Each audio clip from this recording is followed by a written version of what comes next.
Good morning. What a crowd. I'm glad, I think you're all in by now. And welcome to the 2017 edition of the OSHER at Dartmouth Summer Lecture Series, with this year's theme being Global Challenges Confronting the United States. I'm Pete Bleiler, co-chair of the Summer Lecture Series, and in a moment I will introduce the other co-chair, John Ferries, who will be today's session moderator. We first started the Summer Lecture Series in 1998 when we were still Iliad, so this is our 20th anniversary series. And as of last night, maybe we sold some more series tickets this morning, but we had 584 sales as of last night, which is the second largest number we've ever had, so thank you for that. We have a couple of new features this year. The first one is that we're doing a pilot project in that this session, in fact, all 7 of our sessions are being live streamed to the OSHER program at the University of Vermont. So a shout out to our colleagues up in Lafayette Hall in Burlington. Welcome to the OSHER at Dartmouth Summer Lecture Series. A few housekeeping items. First, turn off your cell phones or silence them. Even if you think you have, please check them. We do not want phone call during the session. Thank you. Our format this year is the same as last year. So we'll have, the speaker will talk for about an hour. We will have a 30-minute break for coffee and cookies. Unfortunately, we won't be out on the veranda. We'll be down the hall. There's plenty of room, we think. And then we come back for about an hour, question and answer, again, the same as last year, which is the third comment is write your questions down on that 3x5 card you were given or on any piece of paper and bring them to the front at the intermission so that we can sort them out and get them ready for the Q&A session. And we're also going to be getting by email questions from our friends up in Burlington.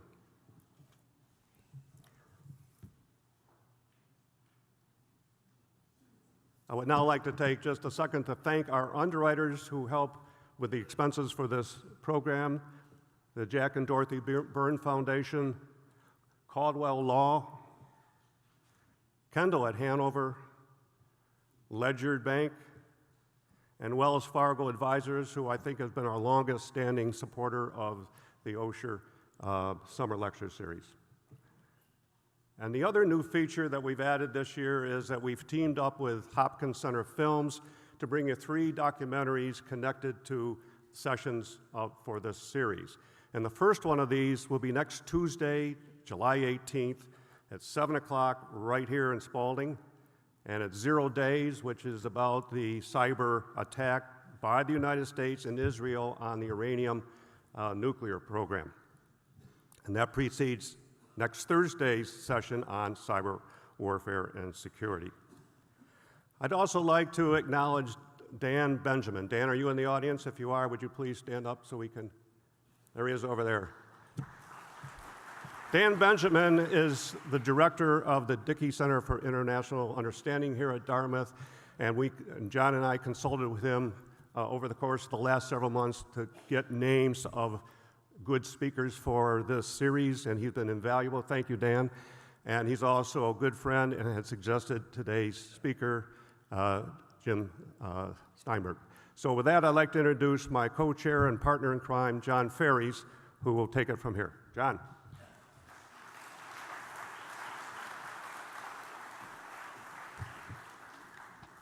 Thank you. It is a privilege and an honor to introduce our distinguished expert and speaker on U.S.-China relations, James Steinberg. After graduating from Harvard and getting a law degree from Yale, he worked as a clerk to a federal judge, an aide to Senator Edward M. Kennedy on the Senate Armed Services Committee, and a senior analyst with the Rand Corporation. He entered the public sector in 1994 when he was appointed U.S. State Department Director of Policy Planning. Then in 1996, he was appointed as Deputy National Security Advisor to President Bill Clinton. After serving in the Clinton administration, he joined the Brookings Institution as Director of Foreign Policy Studies.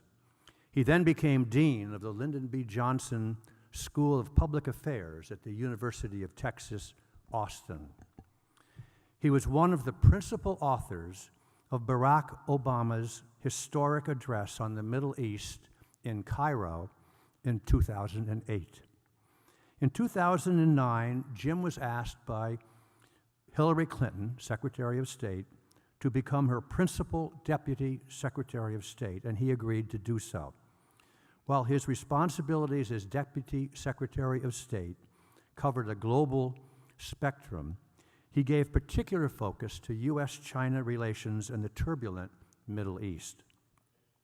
In 2011, after 3 years as Deputy Secretary of State, he went back to the private sector, becoming Dean of the Maxwell School of Citizenship and Public Affairs at Syracuse University, where he now serves as Professor of Social Science, International Affairs, and Law. In 2014, he co-authored with Michael O'Hanlon a book on U.S.-China relations called Strategic Reassurance and Resolve, U.S.-China Relations in the 21st Century. And when it came out, and to this day is a defining book on a solution of the way forward when you have a dominant power and you have a rising power, and how do you deal with all the strategic issues that arise. He will be signing this book in the back outside the doors during intermission. So if you want a copy, please feel free to go there for that. And finally, on a personal note, Jim's wife, Sherry, is an environmental scientist, and they have 2 daughters, both of whom, fittingly, they adopted from China. Jim often rises before dawn to run several miles before going to work, and he has logged several marathons under his belt. Ladies and gentlemen, let's give a warm welcome to Jim Steinberg.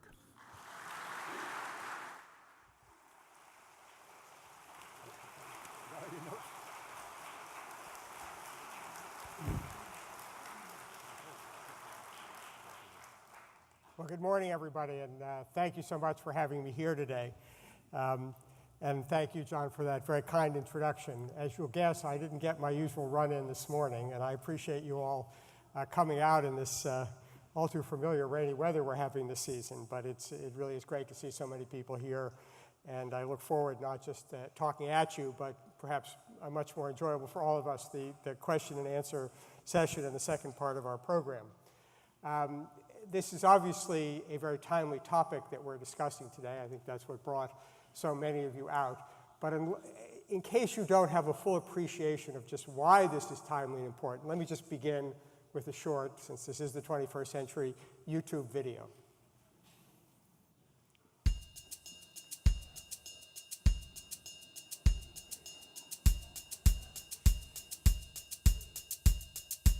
Let's say China. China, China, China, China, China, China, China, China, China, China, China, China, China, China, China. I have to have my China. China, China, China, China, China, China, China, China, China, China, China, China, China, China, China, China, China, China. I know China very well. China, China, China, China, China, China, China, China, China, China, China, China, China. I'm from China, China, China, China, China. I have people that I know in China, China, China, China, China. China, China, China, China, China, China, China, China. I'm from China, China, China, China, China.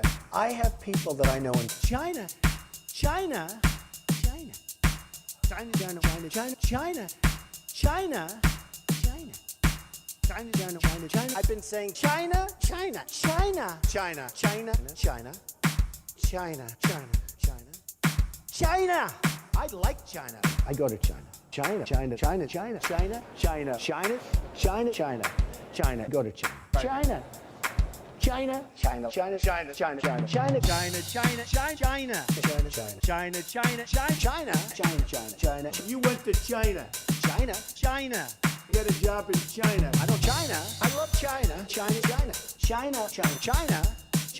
China, China, China, China. China all the time. China, China, China, China, China.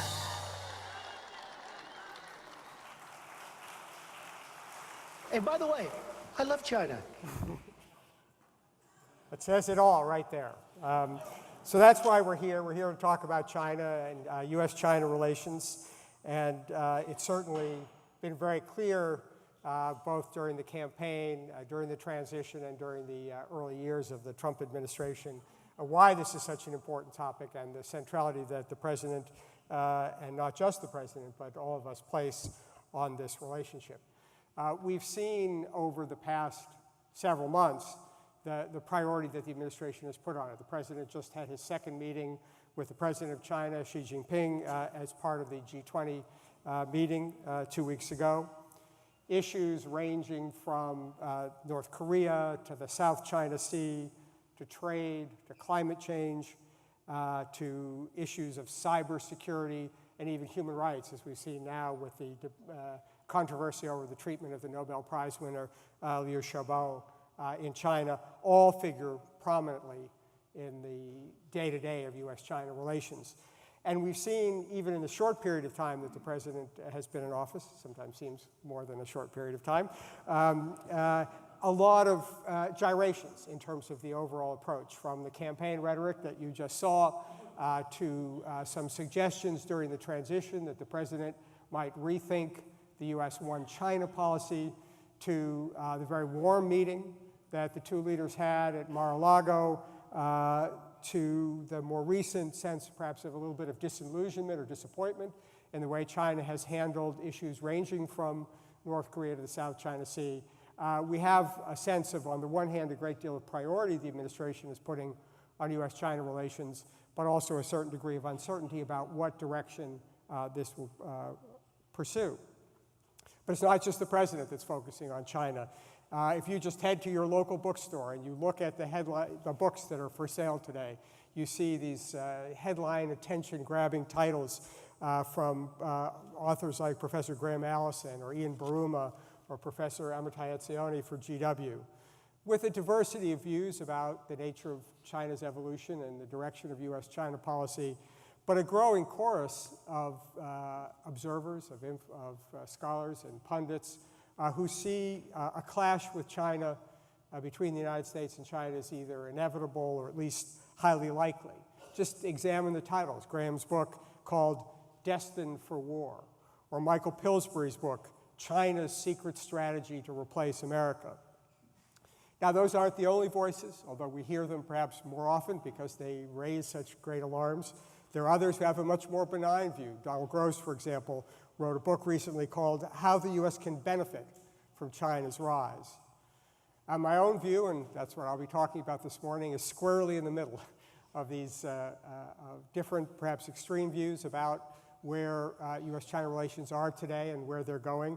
In a monograph that my colleague Mike Hanlon and I just published last month, we titled our book, A Glass Half Full.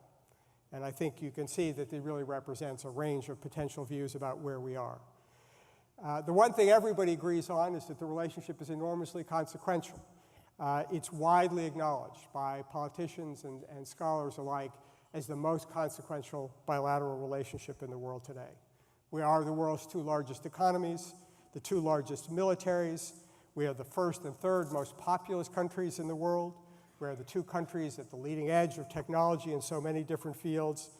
And we have long traditions of proud culture and our sense of an international role, all of which means that this is a truly consequential bilateral relationship. And as you all know, and clearly that's what brings you here, it's a relationship that has multiple dimensions, both areas of significant cooperation, but also areas of tension. There are areas where we cooperate together, so-called plus-sum, win-win type opportunities where both countries benefit in dealing with global challenges like terrorism, global public health, or at least until recently, climate change. And other areas where there are tensions and more of a zero-sum, a win-lose quality to the relationship. So the task we've set ourselves for this morning is how to think about these conflicting views about the nature of the U.S.-China relationship, its direction, and perhaps more important as citizens, what should we do about this? What policies might each side pursue, China and the United States, to maximize the potential for cooperation, to try to manage the differences where they inevitably will exist, and to minimize the risk of confrontation, which would have calamitous consequences, not just for our two countries, but for East Asia and the world. Now, that's a pretty big topic. We've got a fair amount of time, but it seems like a lot to cover in an hour. And I was a little bit pessimistic about this until 2 nights ago.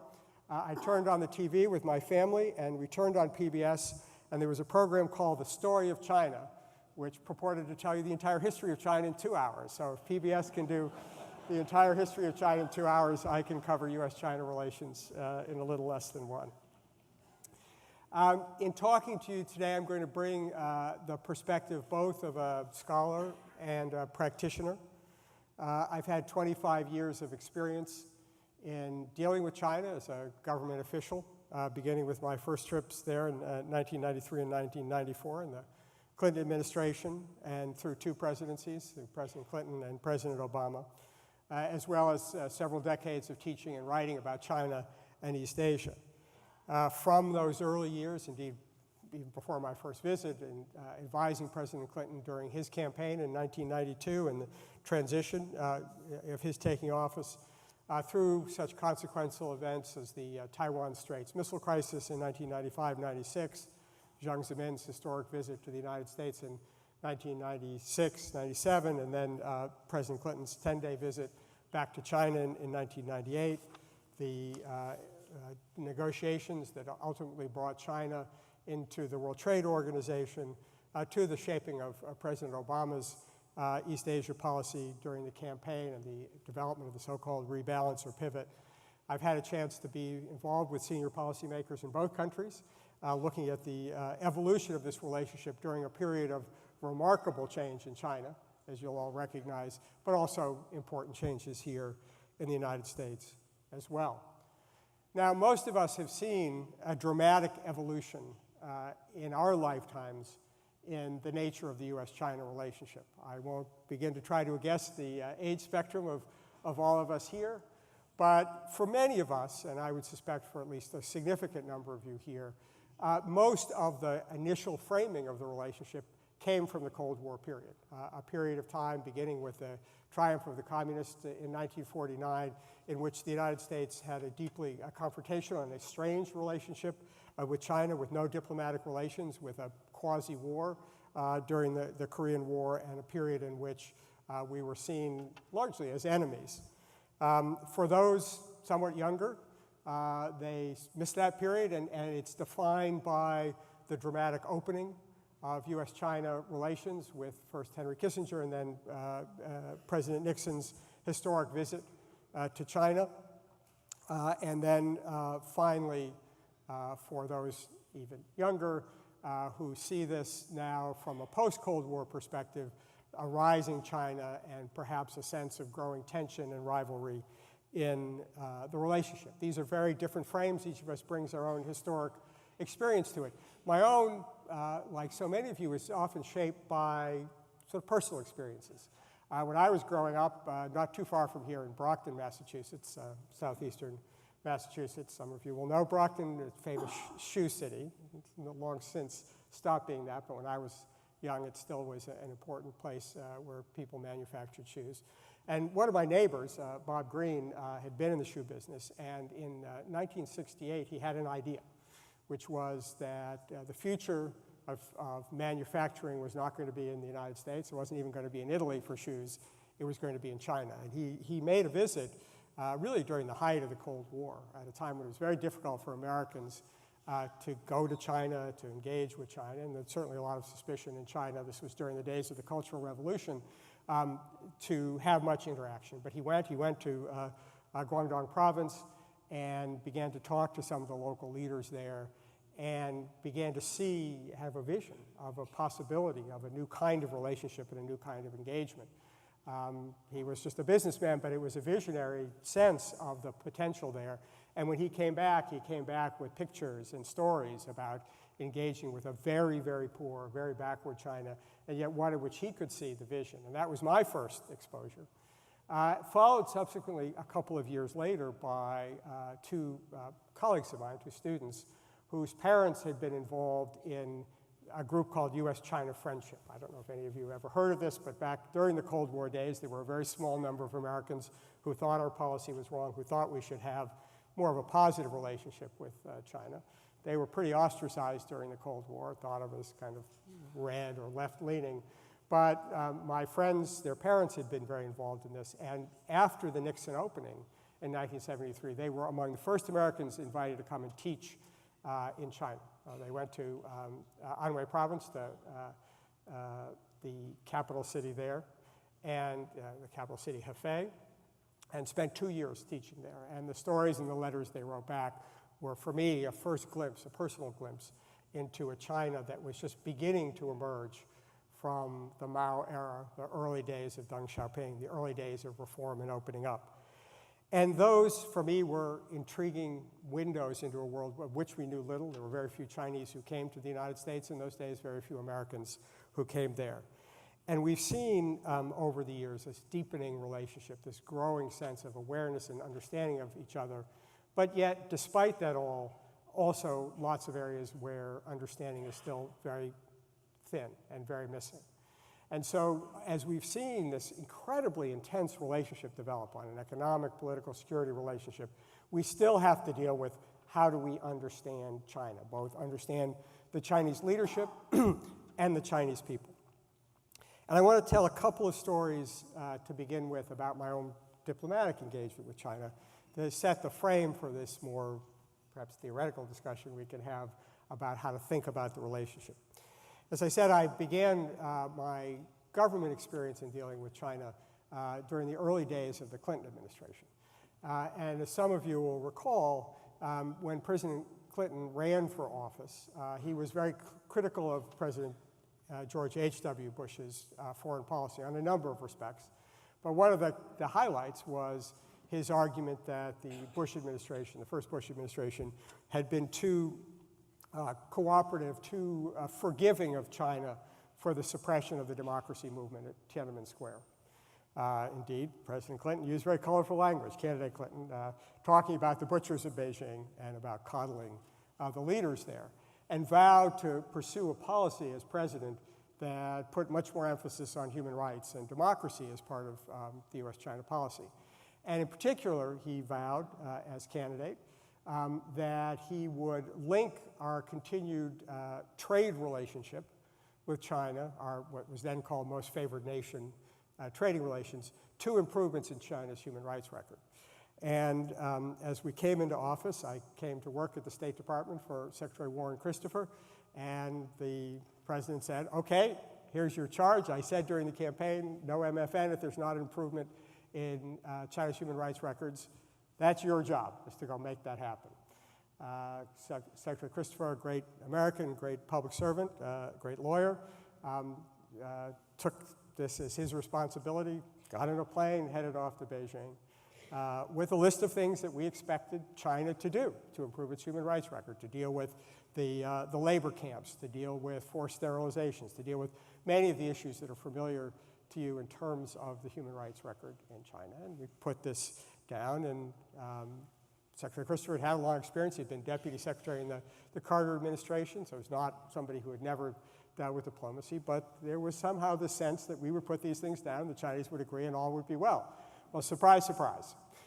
We got to Beijing, and the Chinese said, excuse me, and no thanks. And if you want to cut off trade relations, that's your problem, not ours. It was a very sobering moment because, after all, we were the world's superpower, the Cold War was over, and we were an important market for China, so surely they were going to at least engage in a give and take or a negotiation. No give and take, no negotiation. Your problem, not ours. As the Chinese like to say, they always have a proverb for everything. It's remarkable. I think they must have a kind of special course that they teach in proverbs for all occasions. But the one that I've heard most over my career, which I was exposed to for the first time on this trip, was, he who tied the knot must untie it. It was your problem that you made this commitment to link MFN to human rights. Now, if it's a problem for you, you go fix it. We're not going to fix it for you. We came back. We reported back to President Clinton. And the president faced a very consequential choice, which was he'd made this campaign commitment. He was very visible about this. There was a lot of support in Congress for doing something, a lot of continued anger about Tiananmen Square. Christopher came back and he said, Mr. President, in my judgment, they're not going to move. And President Clinton reflected on it, and he came to the conclusion that despite the campaign promise, that realistically, it was unlikely that China was going to change these policies. They were very important to the Chinese leadership. They were fundamental to the way the Chinese leadership saw their own system of governance, and that we had to think hard about whether we were going to pull the trigger on that threat. And as some of you will know, we did not. The president concluded that it was not in the U.S. interest to deny China MFN. He invoked a waiver, and we moved forward. That was a very rocky early period in U.S.-China relations, and it became even rockier a year later when, during the presidential campaign in Taiwan, the Chinese government became alarmed at the possibility, which became the reality, that the Taiwanese candidate from the then ruling party, the KMT, who was pretty focused on certainly autonomy, if not independence for Taiwan, might win in what was really the first democratic election in Taiwan. And again, some of you recall, in an attempt to influence the Taiwanese in this election, the Chinese fired missiles around the Taiwan Strait. And that was designed to show that the Taiwanese voters that there was potentially some risk if they went through with this election. The United States, President Clinton, Secretary Perry, who you'll be hearing from, you can talk to him about this, he played an instrumental role in this period, came to the conclusion that although we did not favor Taiwanese independence, that it would be unacceptable for China in its turn to try to coerce us on something that mattered to us, to coerce either the Taiwanese voters or the Americans and our relationship with Taiwan by this implicit threat of force. And so at the recommendation of Secretary Perry, President Clinton dispatched 2 aircraft carriers to the vicinity of Taiwan. And although the Chinese never acknowledged the linkage, the missile firing stopped. Lee Teng-hui was elected president of Taiwan. And it was a period in which there was then a pivot in the nature of U.S.-China relations. We'd gone from this period of, on the one hand, China rejecting our attempt to coerce them on human rights issues, and from China trying to coerce us on our Taiwan policy, to a recognition that the United States and China had to find a different way going forward. Shortly after the missile firings, I became involved in a new crisis in U.S.-China relations because it became clear that Chinese, or at least Chinese companies, were selling technology to Pakistan to support the Pakistani nuclear weapons program. And this was problematic, one, because from the U.S. perspective, this was not a good thing to see nuclear proliferation. But perhaps even more immediately consequential, under U.S. law, the United States, the president was obliged to impose sanctions on China or any other country for helping a non-nuclear state develop nuclear weapons. And so once again, the indefatigable Warren Christopher was sent off to try to talk to the Chinese about this problem. And so in some ways it resembled that first trip in which he was going to try to tell the Chinese to change their human rights policy. But this one came out differently. And in a meeting that took place between Secretary Christopher and then Foreign Minister Chen Shih-chen of China, unlike the first meeting, which ended in acrimony and a standoff, this one ended in an agreement. And it ended in an agreement in which the Chinese both agreed to work with us to end the support for the Pakistani nuclear program, but also for the first time for China to sign the Nuclear Non-Proliferation Treaty.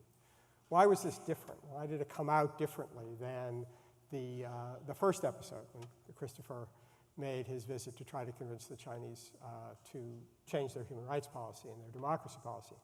I think the answer is because Christopher was successful in demonstrating to Chen Shih-chen and the Chinese leadership that actually it wasn't in China's interest for Pakistan or other non-nuclear countries to have nuclear weapons programs. And this was not a case where our interests were adverse or opposite, and that our interests were in common.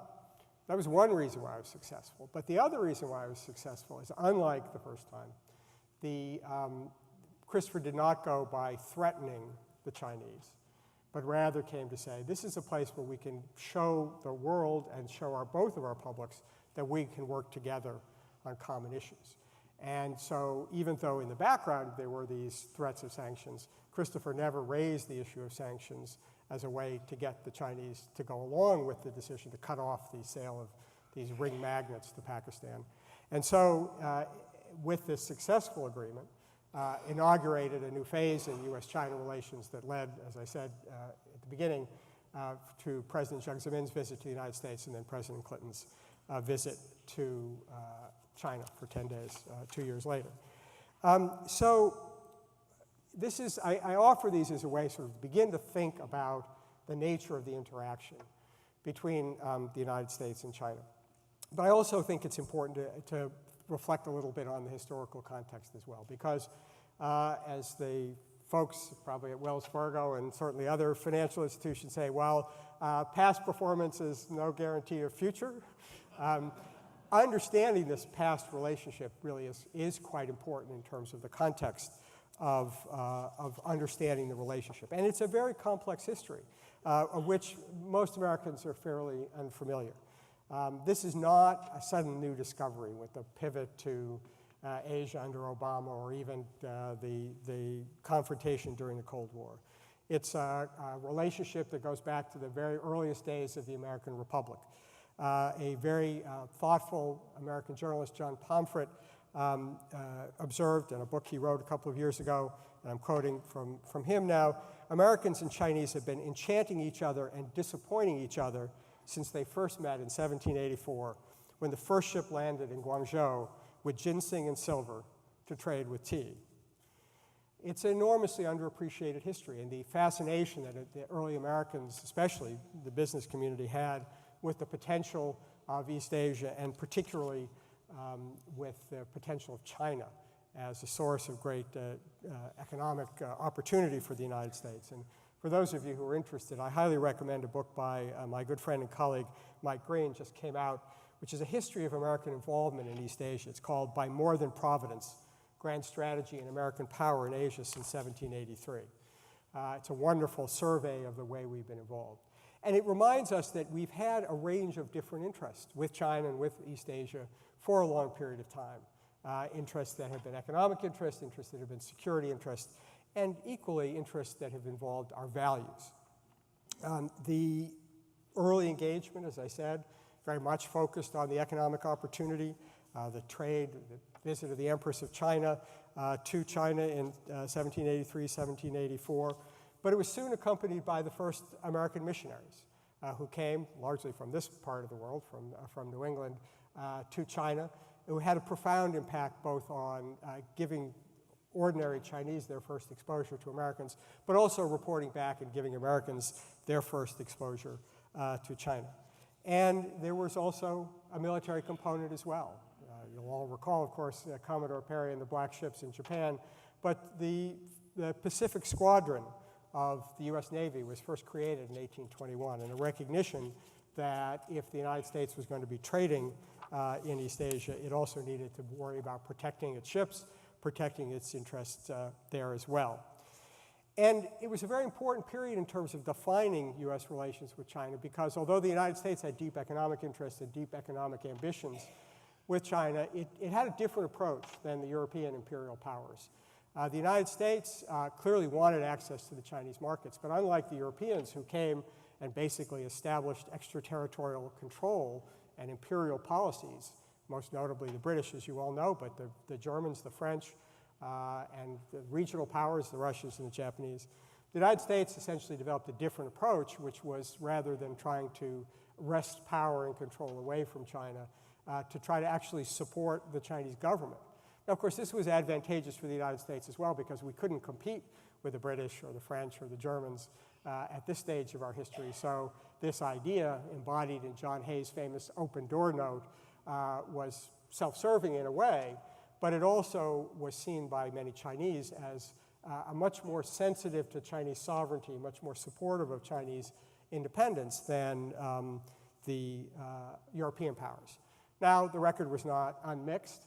During the famous Boxer Rebellion at the end of the 19th century, when Chinese nationalists who resented these foreign incursions began to attack foreigners, the United States joined the Europeans in sending a military force. We sent several thousand Marines to Beijing to protect the American diplomats there.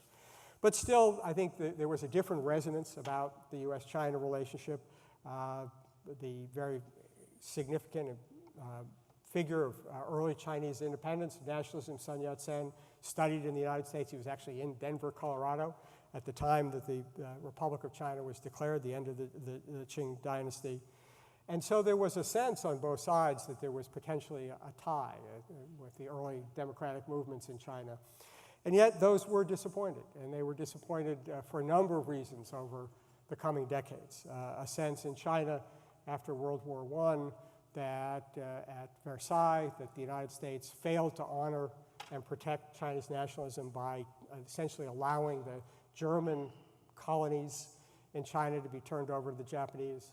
The United States' unwillingness to participate in the League of Nations that basically led in many ways to a free hand for Japan in the Manchuria incident and the growing Japanese incursions into China that led up to World War II. And finally, of course, during the story of the Chinese Civil War. It's a complicated story. We can talk about that later in terms of just how the United States saw the Chinese Civil War and the different voices in the United States. But certainly by the time that the Chinese Communist Party won in the Civil War, declared the People's Republic of China, the early memories of these positive interactions had been eclipsed by more recent activities, and two fateful decisions took place. The decision first of Mao to proclaim that China had stood up, and that after the century of humiliation, the Chinese people would no longer be subject to outside influences. And equally important from our perspective, the decision, in Mao's words, to lean to one side, to throw in its lot with the Soviet Union, even though there were voices who remember the earlier collaboration between the United States and China to have a better relationship. And so the Cold War set in. It was a period of deep confrontation. It was a period which, on several occasions, potentially could have led to war and even nuclear war between the United States and China. But even during the darkest days, there were a sense on both sides of voices that a different kind of relationship was possible. A disillusionment on the Chinese side with the Soviet Union, a sense on the United States side that this confrontation was unproductive, that we were not going to change the government in Beijing, and that we needed to find a way to engage, not least of which because as China became estranged from the Soviet Union, so the opportunity for us to work with China became greater. And it culminated in the historic visit by Nixon. And that Nixon visit was consequential not just for the drama of sort of the opening of the door, but also by ushering in a kind of a new consensus about the relationship. And the premise of this consensus was summed up in a phrase that every American diplomat and every Chinese diplomat has expressed for decades, which is that the U.S. and China the U.S. seeks a strong and prosperous China, based on the idea that we have a shared stake in the stability and prosperity of East Asia, that we both stand to lose from an unbridled rivalry between us, and that the differences that do exist, although serious, could be managed constructively. And this was a consensus in American foreign policy that lasted really fairly continuously from the Nixon era. During periods of crisis, there were always challenges to this. I mentioned the Tiananmen crisis, the missile firings in the Taiwan Straits, the EP-3 shootdown during the early Bush 43 administration. And there were always critics who challenged whether this was in the interest. But nonetheless, and despite the fact, as I mentioned, that during campaigns like the Clinton-Bush campaign, that during the campaigns we got a lot of criticism of the U.S.-China relationship and panda-hugging and coddling dictators, that once individuals became to office, they kind of recurred to the mean and tried to work together. And this view was not just the US view about the benefit of a constructive relationship with China, but was matched on the Chinese side. A sense that China's own interest, its own success, was based on a willingness not to challenge the liberal international order in East Asia and beyond. And this was summed up in a very famous expression. As I told you, there are always great Chinese expressions for everything.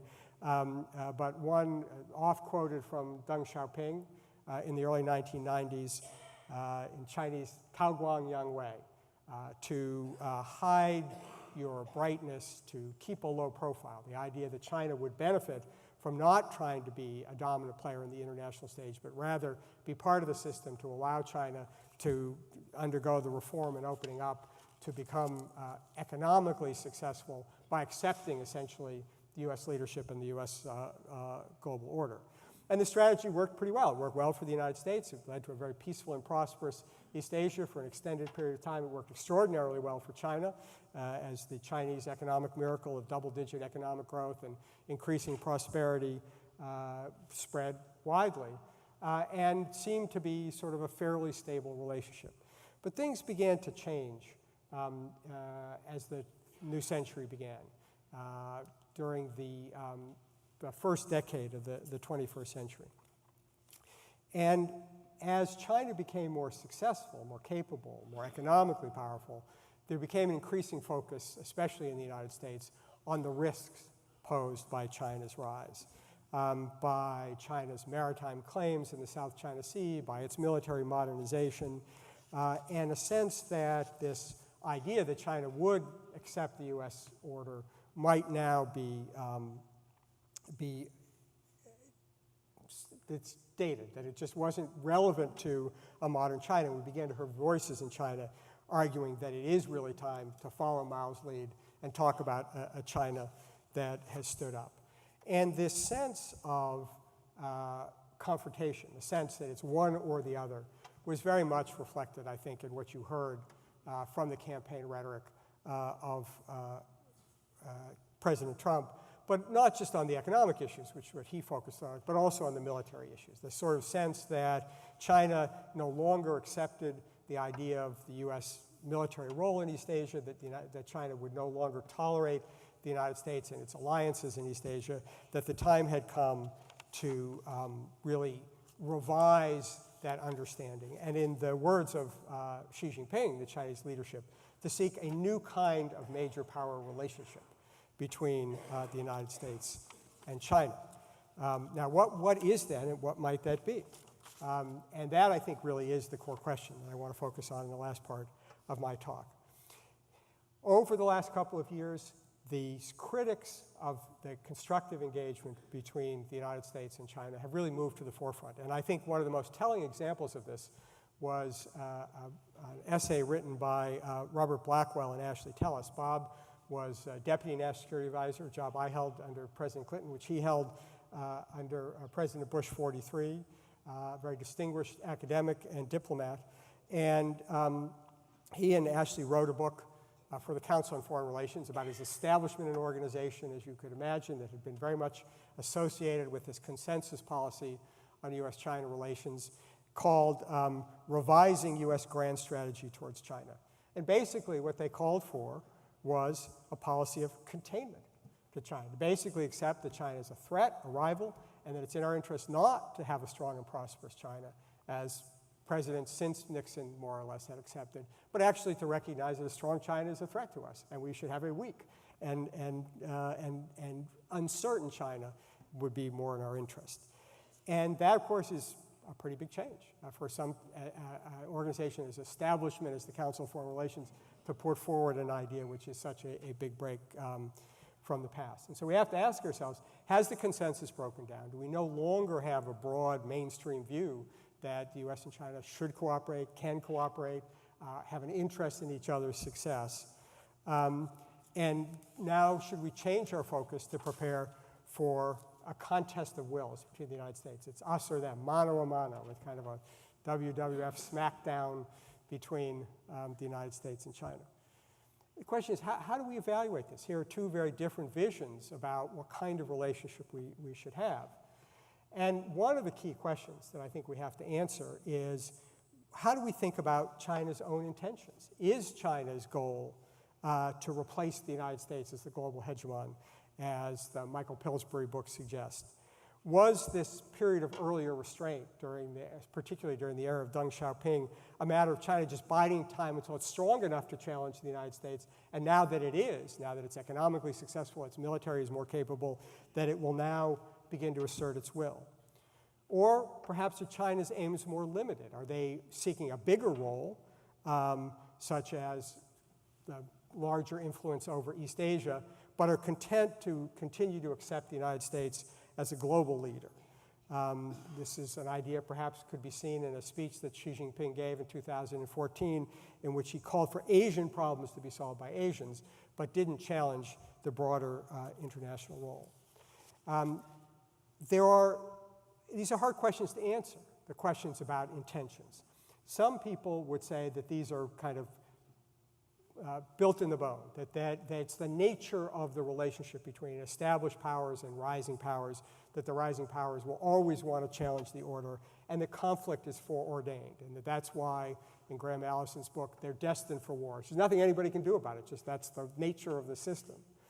Others argue the system is very different, that because of the economic interdependence of China and the United States, we have too much to lose from having a confrontation. And even though we have differences, cooler heads will prevail.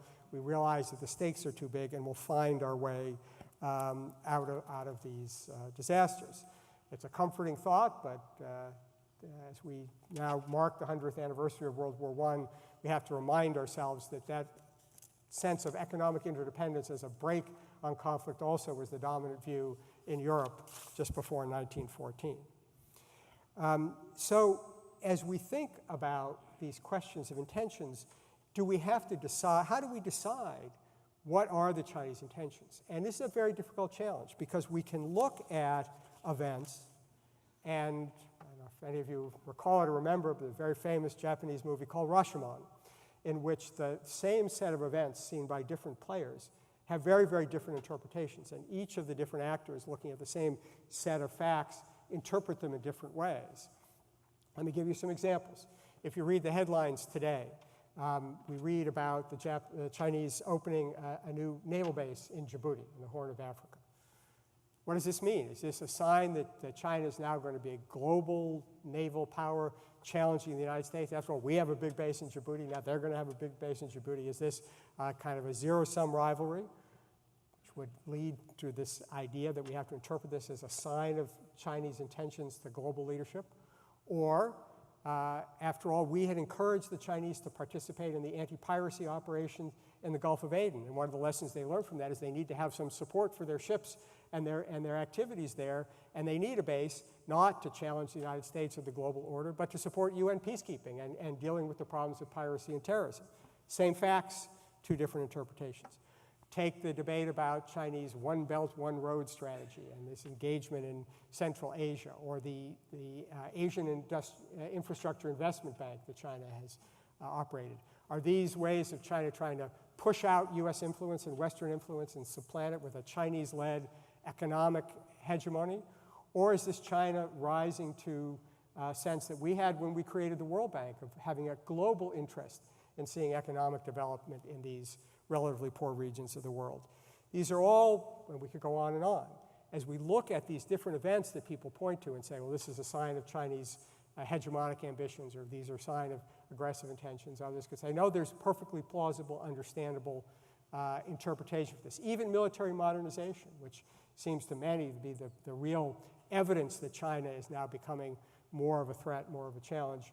One could simply say, well, when the United States was weak, we too built up our militaries, right? Isn't that the natural result of any country if it has more resources to do what it can to protect its own security? So it's this uncertainty about the nature of intentions that lies, in my view, at the heart of developing a sound policy for the United States to deal with China. Part of the uncertainty is in the nature of the Chinese system. After all, their political process is very opaque. What goes on in the walls of Zhongnanhai, the compound where the Chinese leaders live, is not well known to the United States, even to our intelligence community. And so we don't really know what the conversations, what the debates are like. They don't have the same kinds of leaks that we have coming out of the Situation Room here. But even if we did know the intentions of the current leadership, that wouldn't necessarily tell us what the next generation will do. What Jiang Zemin did didn't tell us what Hu Jintao will do, and what Hu Jintao did doesn't tell us about Xi Jinping, and so on and so forth.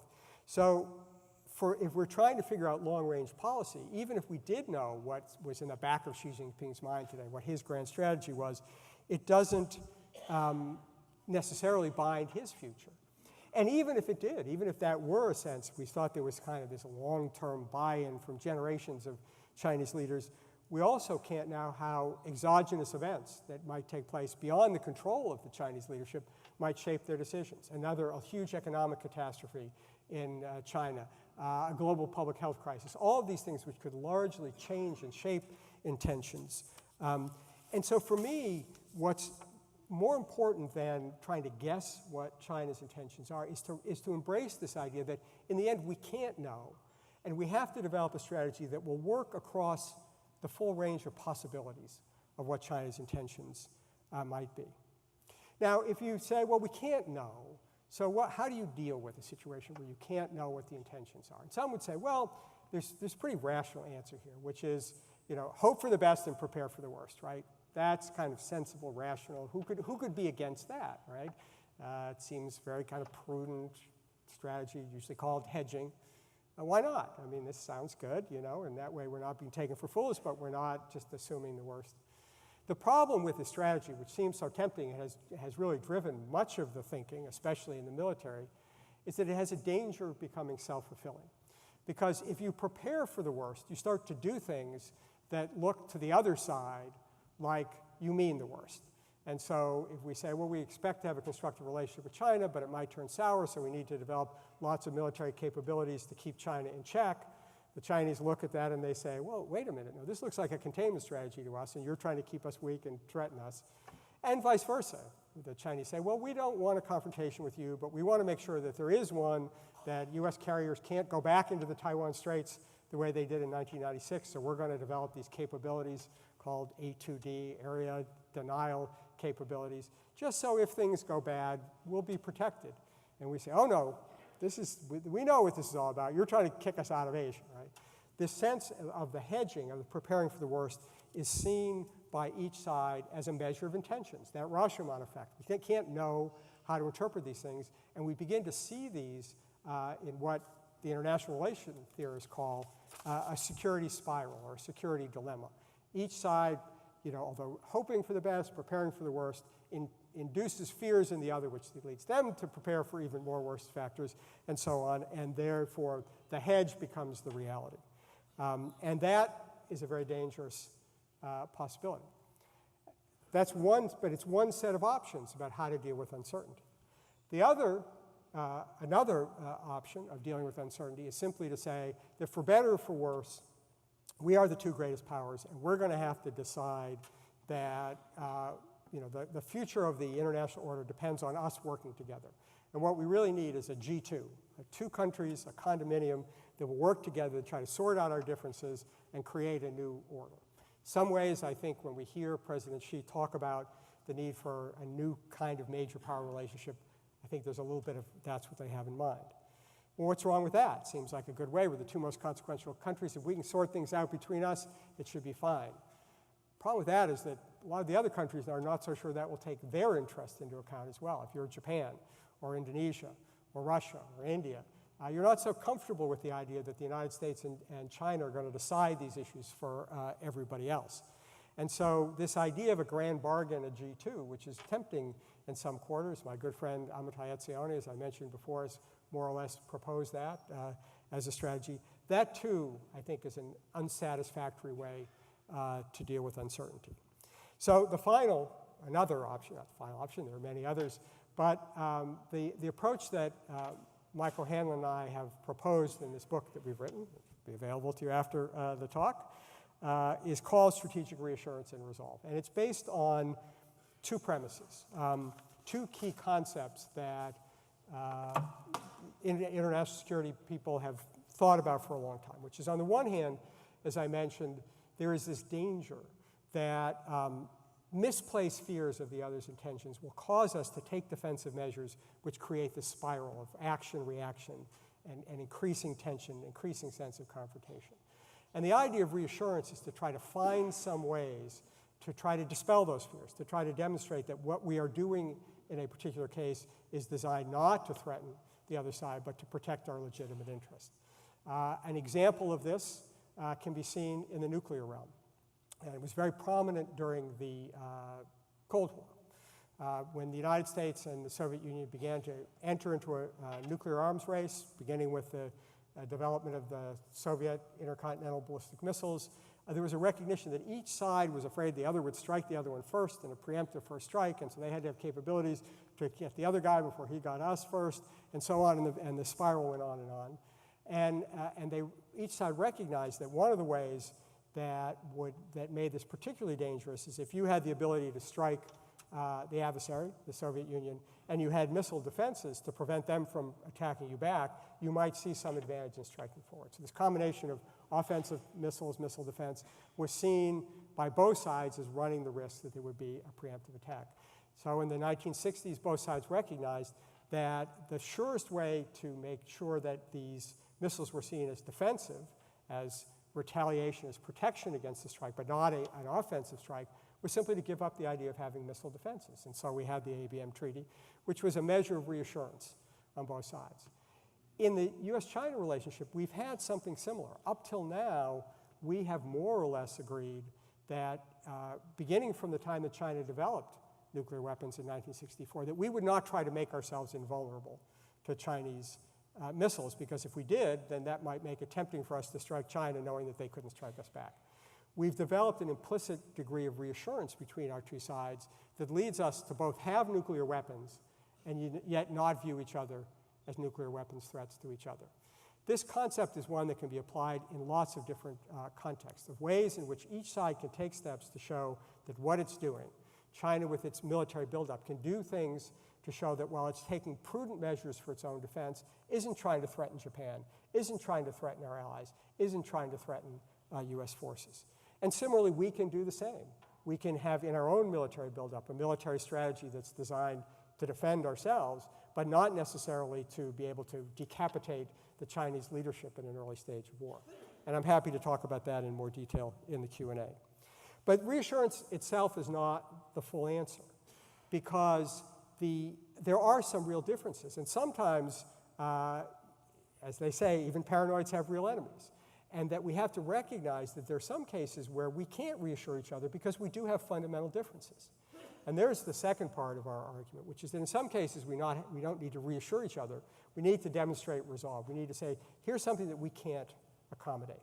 And so, for example, when the Chinese say, well, Asia would be a better place if you didn't have your alliances. They're very destabilizing. They're very threatening to us. If you really wanted to show that you had a good intentions towards China, you would abandon your security relationships with South Korea. You wouldn't sell them missiles. You would end your security relationship with Japan. And that would be very reassuring to us.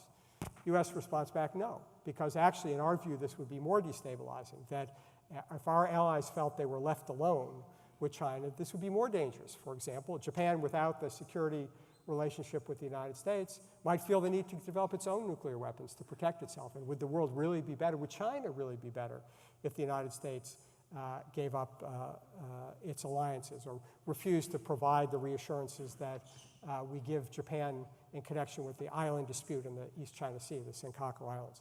So it's this combination of trying to dispel false fears through reassurance, but also underscoring where we are going to be committed, and that China should know, and we should know from the Chinese side, that they aren't going to be moved, that allows us to develop a balance and a recognition of the fact that we don't want to get dragged into a war that nobody wanted, the true tragedy of World War I. And yet we also need to recognize you can also have war if people don't know what your bottom line is, that if the Chinese don't think we'll come to the defense of Japan, will they be tempted to push harder on the East China Sea or the South China Sea?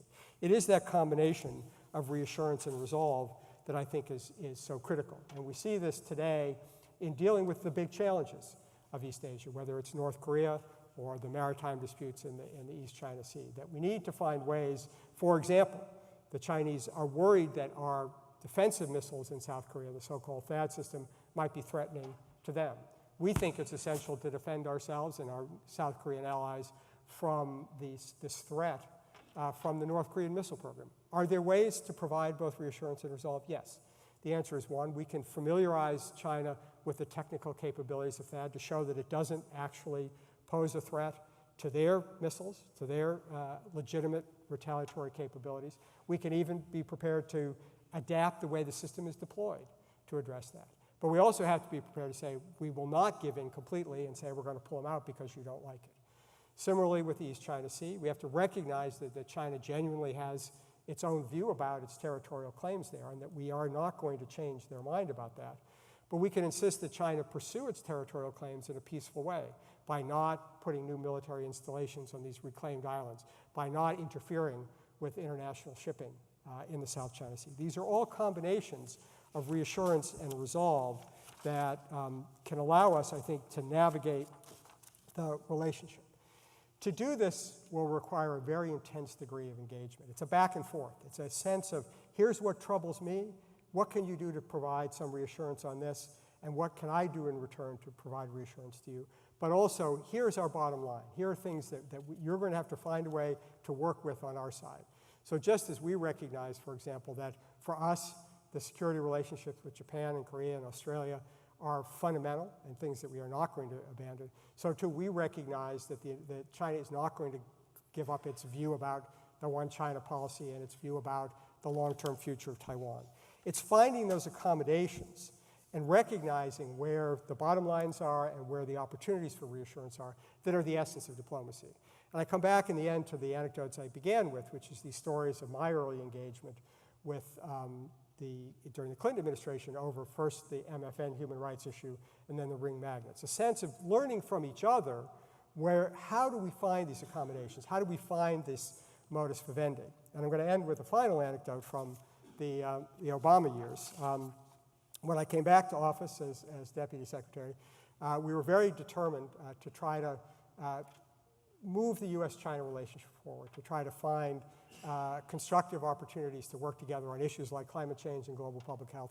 President Obama saw this as really a great opportunity and saw a great stake for the United States there. And very early on in his presidency, he met with then President Hu Jintao and had an early trip to China in the fall of his first year as president. But it also became clear that the Chinese had a sense that, well, perhaps President Obama is so eager to have this relationship that perhaps, we can kind of push the envelope a little bit here and move forward on some of the things that we want to do. And it was clear as part of this that there were two things that they had in mind that they did not want the Obama administration to do. Many things, but two in particular that had been on their agenda for a long time. One was the Dalai Lama, who, as many of you know, has met with our presidents informally as a spiritual leader, not as a political leader, for the last 30 years.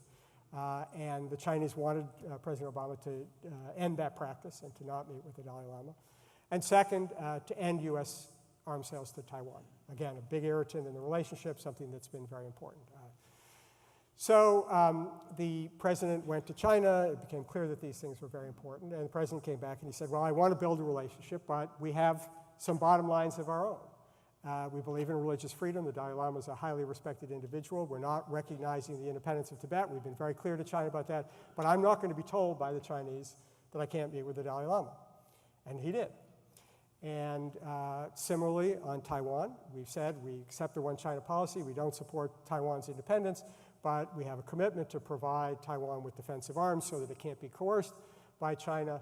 And we're going to keep doing that. And so following his trip, within a couple of months, the president met with the Dalai Lama and agreed to a new tranche of defensive arms sales to Taiwan.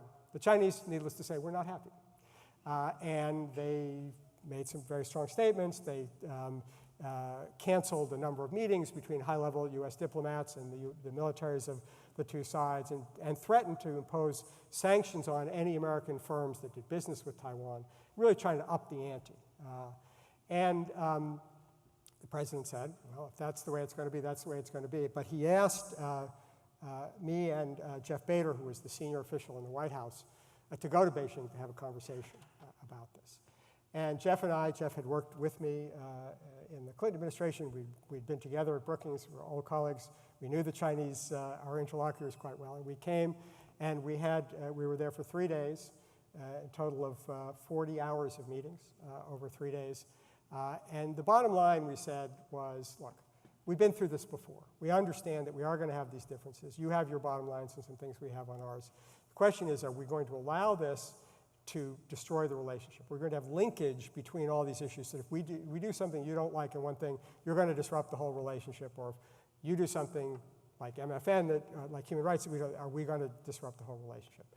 Our view is no, that we have to recognize we're going to have these differences, that it's not going to be a relationship of flowers and candy, but that we have a bigger stake here in trying to find our ways to work through these things. And after these 40 hours of meetings, we went away, and it was a little unclear kind of what the reaction would be. But a week later, after we came back, the Chinese announced that after deep reflection, they had decided that they were going to have President Hu Jintao come to Washington the next month for the Nuclear Nonproliferation Summit. Bottom line, I think, is a recognition that for both sides, there are going to be deep tensions in this relationship. There are some differences that are really baked in to the nature of this relationship. But it's also true that if each side begins to recognize and look at the perspective of each other, try to find ways to understand both how what we are doing, which are seen in good faith on our side or in good faith on their side, might be seen as threatening by the other side, and try to find ways to work through those things. And similarly, for each side to understand there are some things that we're not going to change. We're not going to change, they're not going to change, and that we're going to have to find ways to work within that framework. I think the possibility of a glass half full in that relationship remains true today. It will take a lot of wisdom on both sides. Domestic politics makes this particularly challenging for reasons that you'll understand on both sides. It is as true that Chinese nationalism drives the calculus of Chinese leaders, even though they don't have democratic elections, as our own sense of patriotism and national pride drives ours. But I think if we keep those bigger precepts in mind and see how big the stakes are here, we have a way of managing this through and making sure that this relationship continues to be one that, on the whole, is one that is glass half full. Thank you very much for your attention, and I look forward to your questions.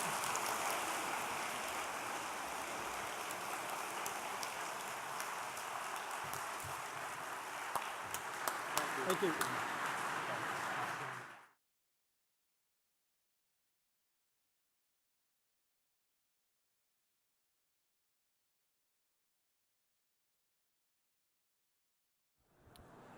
Welcome back. Just a couple of announcements before we start the question and answer period. Lisa King asked me to mention that for the next 2 weeks, the parking garage will be closed while they're doing repairs there. Sorry. The other thing I omitted to say when I was up here before was that for the documentary films, for those of you with series tickets, the documentaries are free. Here's how you get in for free. You take your series ticket and you take it to the Hopkins Center box office and you hand it to them, and they will punch holes. If you look there, you'll see that there are 3 sessions that are color-coded. Those are the 3 sessions for which there's a documentary beforehand. And they will punch a hole and they will give you a pass. And you need that pass to get into the movie. If you go to the box office anytime not within 1 hour of a film, you can get all 3 passes at one time. But if you come in within an hour of the beginning of a movie, you can only get 1 at that time.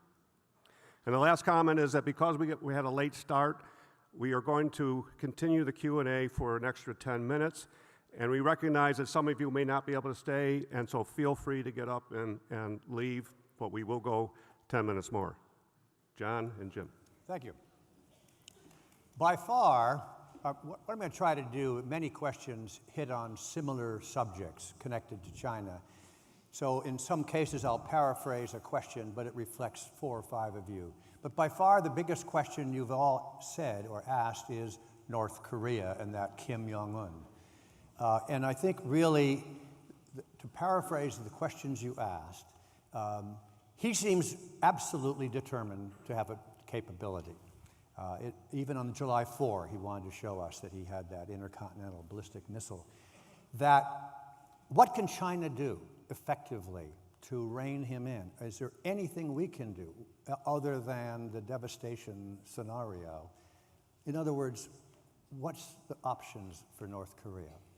Well, it's a great question. It's one of the most difficult policy problems out there. I started dealing with this problem early in my time during the Clinton administration, which was really, it was in '93 that for the first time that it became clear that North Korea was trying to develop a nuclear weapon. They had had a nominally civilian nuclear program that was under safeguards from the International Atomic Energy Agency, and they started refusing to let the inspectors see their facilities, which led people to be suspicious, and ultimately they threw the inspectors out. In 1994, we negotiated what was called the Agreed Framework with North Korea, in which they agreed to give up their plutonium reprocessing program, which they were going to use to build their bomb, in return for having civilian nuclear reactors. That agreement fell apart for a variety of reasons, and historians and diplomats are debating to this day as to whose fault it was or why. My own view is that despite the agreement, that, as the questions suggest, that there really was a determination to build a nuclear weapon first and negotiate later, that they felt the need to have this at a minimum to increase their negotiating leverage, if not simply just to have it as a way of dealing both with what they perceived the external threat from the United States and South Korea, but also as a way of mobilizing the North Korean people to support what was otherwise an extraordinarily repressive, horrific regime.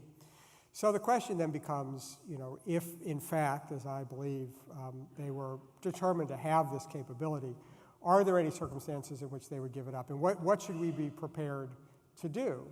And then in connection with our topic, what should be our expectations vis-a-vis China? I think the short answer is that they aren't going to give it up in the near term, but it is also conceivable that they could do some things that lessen the escalation of the crisis, that would preserve the ambiguity about whether they have a robust nuclear program, with some sense over the long term that they might be committed as issues change in the region to get rid of it. And that having a long-term perspective with some short-term measures, like a freeze on their testing of nuclear weapons and freeze on testing their missiles, might be possible. The big question is this China's responsibility? And this has really been the great debate. We've certainly seen from President Trump an extreme version of that view, which is that it's up to China to solve this. If they do, we're going to be China's friends. If they don't, we're going to punish them in various ways, on trade, on Taiwan, or whatever. And we also saw, just the last 2 days, the Chinese Foreign Ministry pushing back on what they call the China responsibility thesis. The story, of course, is complicated, which is that China has a lot of influence.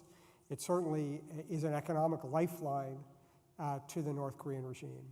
But it is very important to recognize that there's no love lost between the North Koreans and the Chinese.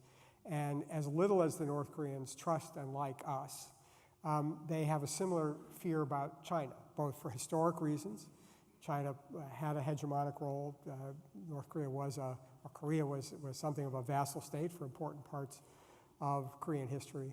But more important, the whole theory of the regime is to have autonomy from everybody. And so the more the argument is made that China can pull the strings, the more resistant North Korea is to accommodating China. So the Chinese view of this is, one, we have some leverage, but it's not infinite. And second, the more coercive we are, the less likely North Korea is going to be to respond to us, because they will see this as another great power trying to intimidate them, and they will eat grass before they will give in to the Chinese. So can the Chinese do more? Yes, the Chinese can do more.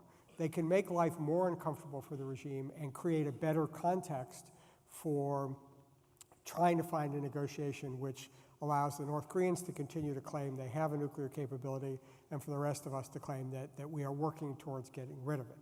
But we should also, I think, be cautious about simply thinking that if they just flipped a switch in Beijing, that this problem would go away. It is not that simple. There is some truth to the Chinese argument that too much Chinese pressure could potentially be counterproductive. At the same time, it's also, one shouldn't excuse the Chinese too much. They don't want North Korea to have a nuclear weapon. There's no doubt about that. But they also don't mind having a North Korea there.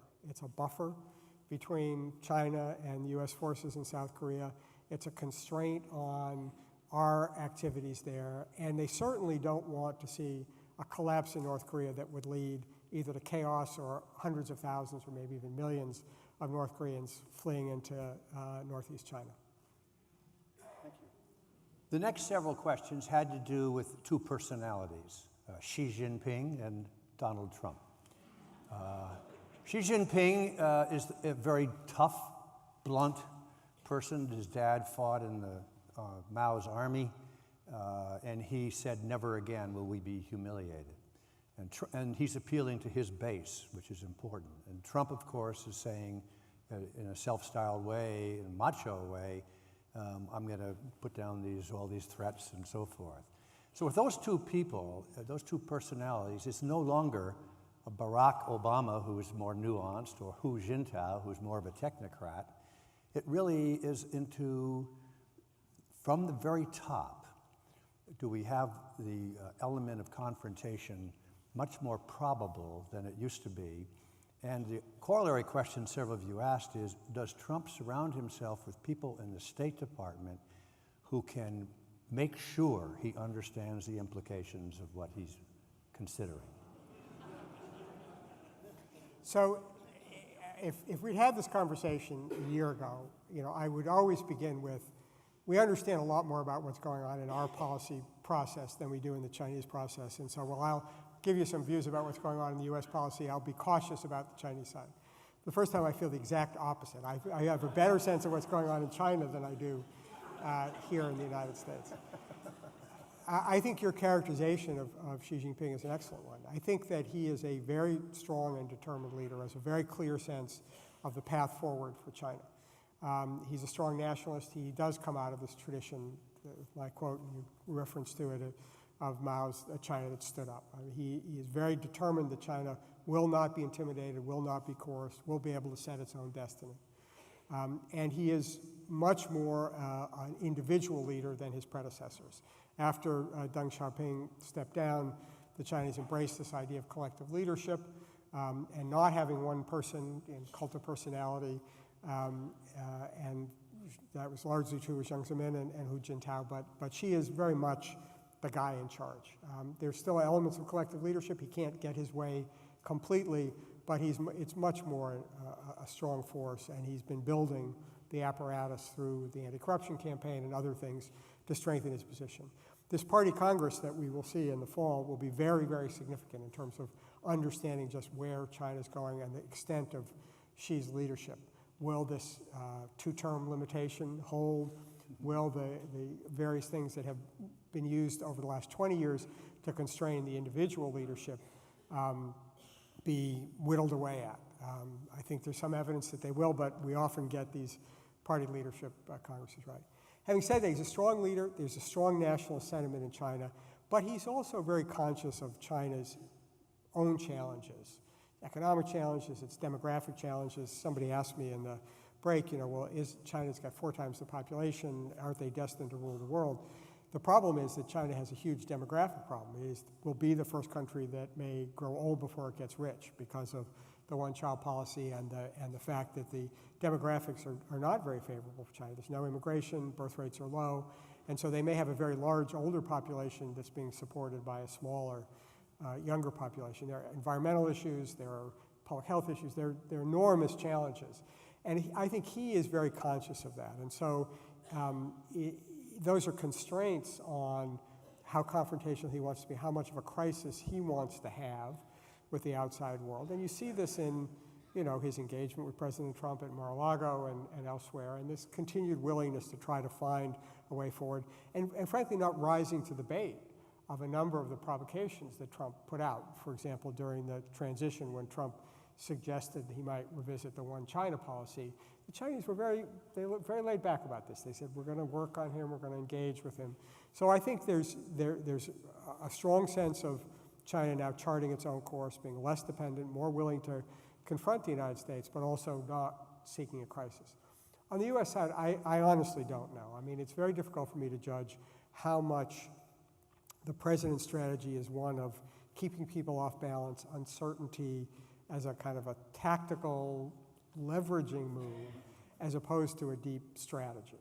And none of us, I think, have a sense of how the influence of the members of his cabinet work. I mean, his cabinet members are largely sensible. I don't agree with all of their policies, but they are mainstream national security oriented individuals. But I don't think any of us has a real good sense of how the policy process works. It doesn't seem to be the kind of orderly, regular process that really has been in place for 30 or 40 years in the national security decision-making process and the National Security Council.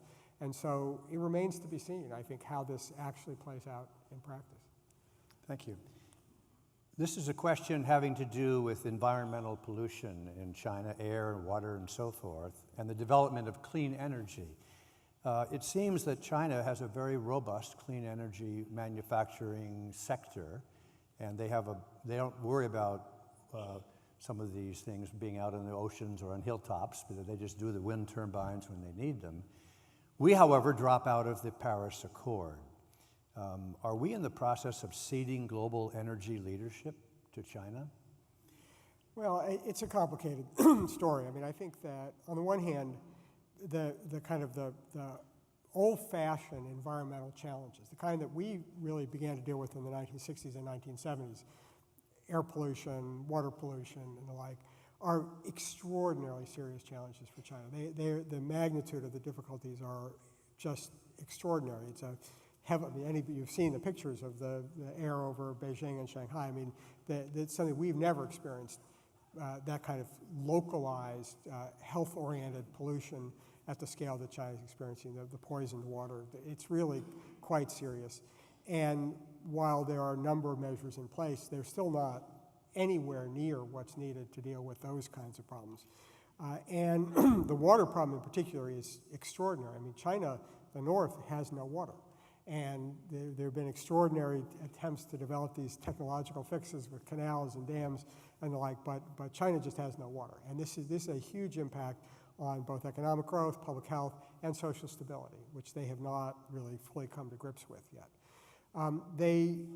We see some recognition of this in the fact that while for many years they resisted being part of these climate negotiations, arguing that the West had benefited from all this carbon-driven economies to become rich, and that China was entitled to catch up and they shouldn't have to pay the price of our past sins. Now they recognize that even for their own sake, they need to be part of this. But it's also true that they have some good technologies and things of the sort.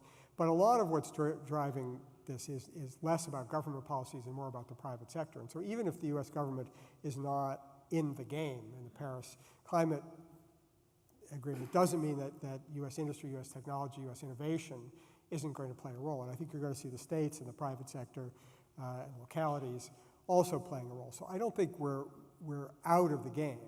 I think the consequence of the decision to pull out of the treaty is less in that area than more in terms of our global leadership, in the sense of the United States ceding a sense of global responsibility. I think you hear a lot, and we see it just even today. There's another op-ed from Gary Cohn and General McMaster, basically making this argument for the America First foreign policy, which sounds to the rest of the world like we're going to take care of ourselves and the heck with the rest of you. And that's problematic in terms of not just our soft power, but our ability to get what we want. Because if other countries think we're only in it for ourselves, their willingness to cooperate with us may be more difficult. Thank you. Two questions came from our friends at the University of Vermont, OSHER, and I'll combine them with this. And it has to do with the world role of China. China never got embroiled in Afghanistan. You didn't see them in Iraq. In the Middle East, you don't see them there. They don't feel like they're the world's policemen like we are. On the other hand, they're all over the world for resources, and they're getting their way dealing with despotic regimes in so many African countries and so forth. So one question had to do with why they're doing this. Are they, in the Middle East, do they have no concern about the Islamic movement? And secondly, are they getting their cake and eating it too by not getting involved in these other issues?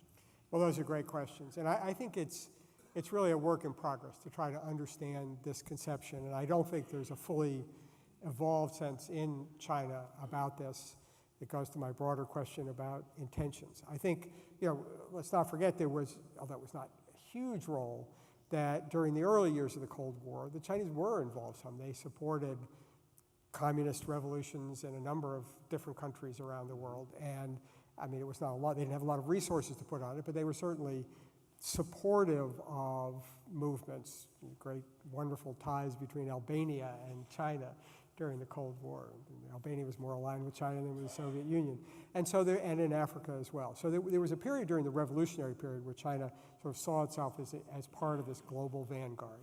And then after, especially after the death of Mao and the ascension of Deng Xiaoping, they basically pulled back and focused on domestic economic growth and development. And arguably you could say, and I think it's implicit in the question, that they free rode on what other people were doing. I mean, if the United States was prepared to keep the global commons open and keep the maritime trade open and deal with piracy and all these other issues, that was great for China that could export without having to pay the price. It's clear that China sees itself having a bigger role. Whether it is one that can just focus on the kind of the mercenary mercantile dimension and leave these other problems to others is less clear. I mentioned the base in Djibouti, the new Chinese base in Djibouti. You can see this as part of their basically recognizing that they have to be more active and engaged. So they are participating in the anti-piracy operations in the Gulf of Aden. They have played a more constructive role in recent years in Sudan and trying to deal with the war in Sudan. And so I think we're at an inflection point for China as it's trying to figure out what it's going to do. The more it engages, even if it starts out only on the economic level, the more likely it's going to get involved. During the Libya crisis, for example, there were a lot of Chinese working in Libya and the Libyan energy industry. And when the fighting began and Gaddafi began to threaten his own people, the Chinese were faced with a problem that they had lots of their own citizens in harm's way and no way to get them out. And they, kind of had to turn to the US and Europeans to help evacuate the Chinese citizens. But they also determined after that they had to develop the capability to do that, in the future, to do these, what we call NEOs, these evacuations, these emergency operations. That means developing a military capability. It's not a warfighting capability, but it's a military capability. And so in the old days, we used to say that the flag followed trade. Here you have a situation where the more they have economic interests abroad, the more they're going to care about security in the Middle East, in Africa. So it may be that whether they want to or not, they will have to play a bigger role. And then the question becomes, is it a constructive role and when they're working together with others, or is it a kind of zero sum? Thank you. There were a number of questions, of course, for you to expand more on those islands in the South China Sea. We're trying not to take sides regarding sovereignty, as I understand it. And the question is, though, what if a military event occurs between U.S. and China, but provoked by a third party that's where we have a treaty, like the Philippines or some other country, and our wars, the Archduke and other examples of wars, have been started often by a third party, and then the treaties kicked in and the war began. Is that a real threat here? Well, I think the hard problem here is that in the kinds of scenarios that one can imagine, it will probably be ambiguous as to who provoked it. That is, there will be different views about where the provocation came from. And it's kind of like, where do you start in the provocation chain, right? I mean, so for example, one of the most contentious areas is the so-called Scarborough Shoal. The Scarborough Shoal is a reef that is about 350 kilometers from China and about 150 kilometers from the Philippines. It is part of the so-called 9-dash line, this sort of expansive claim that China has made to the islands and perhaps the waters of the South China Sea. But it is also within the exclusive economic zone under the Law of the Sea Treaty of the Philippines. Both sides claim it, right? And over the last decade, there have been a variety of skirmishes that have taken place there, each of whom saying that the other caused it. The Philippines, saying that the Chinese have excluded their fishermen, the Chinese saying it's ours, and they're trying to force their fishermen in. Where you start and who's it's in the eye of the beholder will define who the provocation is. And there aren't clear rules about what this is. We've had an important decision by the Arbitration Commission that looked at this question at the request of the Philippines that have set down some guidelines, but even there will be elements of ambiguity. So the likelihood is if we have a crisis, it will come where each side blames the other for provoking it. And the question will then be, how do we respond to this? For the United States, it will be very important that we make clear that we take our treaty obligations seriously. If there becomes any doubt about this, in my view, it will become create a great deal of uncertainty in the region. At the same time, the trick is to provide that resolve around the treaty commitments without escalating the crisis more than is necessary. So you have to find ways in which you stand by your commitments, but you also don't, make this a game of chicken to see, who's going to back down, who's going to save face. It is very complicated because each time there's an agreement. So on the Scarborough Shoal, there was a crisis in 2012 in which the Chinese there were some Philippine Marines on the shoal. The Chinese were trying to starve them out, in effect. And the United States helped broker agreement for both sides to step back, right? Filipinos did, the Chinese didn't, right? So now the Chinese actually occupy it, but we have the UN claiming that this is actually within the Philippines' EEZ. If the Philippines now try to retake it, is that a provocation, or is that exerting their rights under the UN agreement? That's where the problems are going to be. And here, I think the question is trying to get everybody to recognize that there will be disputes about whose territory it is, whose sovereignty, and we aren't going to resolve those.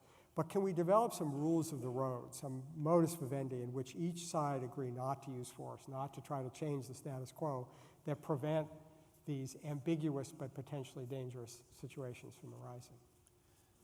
Another question is, China and the United States have very different political systems.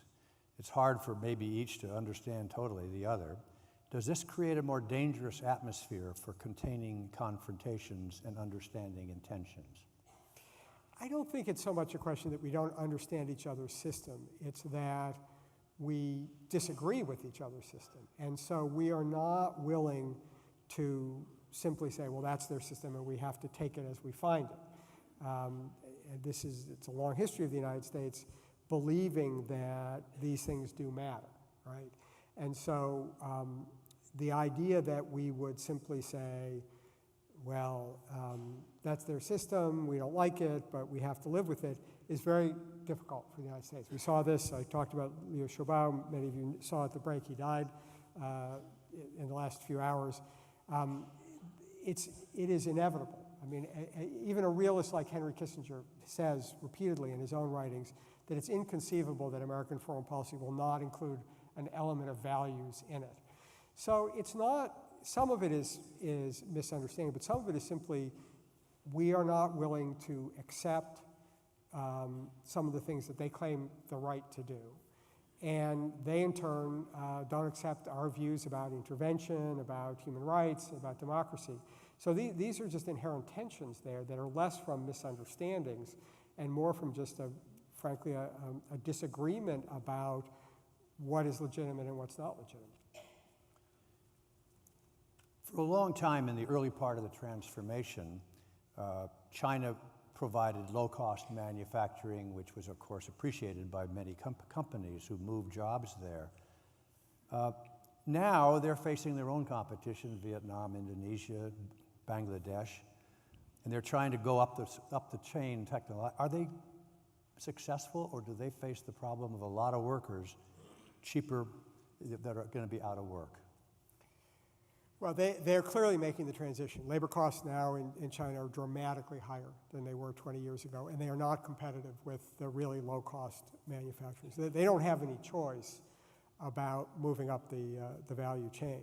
The question is more whether they can do that without changing their social and political policies that facilitate innovation, independence, and the like. You know, the question is whether there's a tension between these strategies of control, the Great Firewall, the very heavy hand that's now being used in universities to affect the dissent and diversity of views, and still have the kind of creative ability to make those changes. And I think that the jury's out on that. Clearly, the leadership feels it can do this and still maintain the social and political control. Many people debate that proposition about whether you can get the kind of innovation, entrepreneurial society and still have these kinds of controls. But they will have to do it. I mean, the days of China as being able to succeed as a low-cost exporting economy are over, both because of their labor costs and because they need to be able to generate much more domestic demand to move up for their own standard of living. The U.S. and China recently agreed not to do any government-led cyber attacks on each other. Is this really verifiable, enforceable, and sustainable? They didn't agree to do that. They did not agree to do that. I mean, what they have agreed is to try to work together on cyber economic espionage. So that what they in principle have agreed is that that stealing trade secrets, patents, privileged economic information should be illegitimate. Neither side should do it, either as governments or individuals, and that they would work together to deal with cyber economic crimes. There's a broad international consensus that should be illegal internationally. There's a thing called the Budapest Convention, which most developed countries have signed on to, that accept as an international norm that is illegitimate to use hacking to get economic advantage. And there's some chance that the Chinese, for the reasons we were just talking about, as they move up the value chain, will see this in their interest, that the short-term value they get from stealing from American manufacturers will be outweighed over time by the fact that people start stealing from them. The jury is mixed on that. Some people would say there's some evidence since that agreement 2 years ago with President Obama and President Xi that there's been some improvement on the economic front. I don't have firsthand knowledge. I read about it. And some of the experts, non-government experts, have said the Chinese activity seems to have diminished. We'll see. But the one thing they don't agree on is on the government-to-government side. I mean, all of you who remember Casablanca, I'm shocked, right? Governments are going to use these tools against each other because they can't not. And I don't think anybody has any expectations that as a matter of state policy, when it comes to national security, that will be considered to be fair game on both sides. And I don't think there's been any serious attempt. I mean, there's been some talk about sensitizing everybody to recognizing that the use of these cyber tools could be very dangerous in a conflict, but I don't think we're anywhere close to having any kinds of agreements on state-to-state use of cyber. Okay. China has led the development of the Asia Infrastructure Investment Bank. And when they started that, America protested. We pleaded with Britain and Germany and Japan not to join it, which probably was a little bit of a feeling of suppression, but anyway, not to join it. Yet they all joined it. And at the same time, or a while later, America withdraws from the Asia-Pacific Trade Pact. The combination of these two events, are we beginning to cede economic leadership, or more of it, to China than they've ever had before? Well, I think both are unfortunate. They were both unfortunate decisions. I think that there's been a long history of the United States wanting to privilege the economic institutions that we created just up the road here in Bretton Woods as the kind of the foundational organizations for the international order. It was attractive to us for two reasons. One, because we had the dominant voice, and two, because it embodied our views about liberal international economic policies. And so keeping the preeminence of the World Bank, of the IMF, and the WTO were very high priorities for the United States for a long time. And at various times, even back in the 1970s and 1980s, as Japan was coming up and beginning to talk about Japan establishing some Asia-only organizations, we resisted that. We had Prime Minister Mahathir in Malaysia talking about an East Asia economic structure that excluded the United States. And we've always resisted. We've always said, no, ours is great, it's perfect, nobody should toy with it. If you want to do stuff, we've got the perfect answer. There are two ways to look at the AIIB, the Asian Infrastructure Bank. One is an attempt by China to basically put aside the US-dominated institutions like the World Bank and the IMF to build some in which China is the dominant voice as a rival. And the other is to say, look, the World Bank and the IMF are great, but they don't have nearly enough resources to deal with these problems, and the AIIB is a supplement to these other initiatives, and we can have both.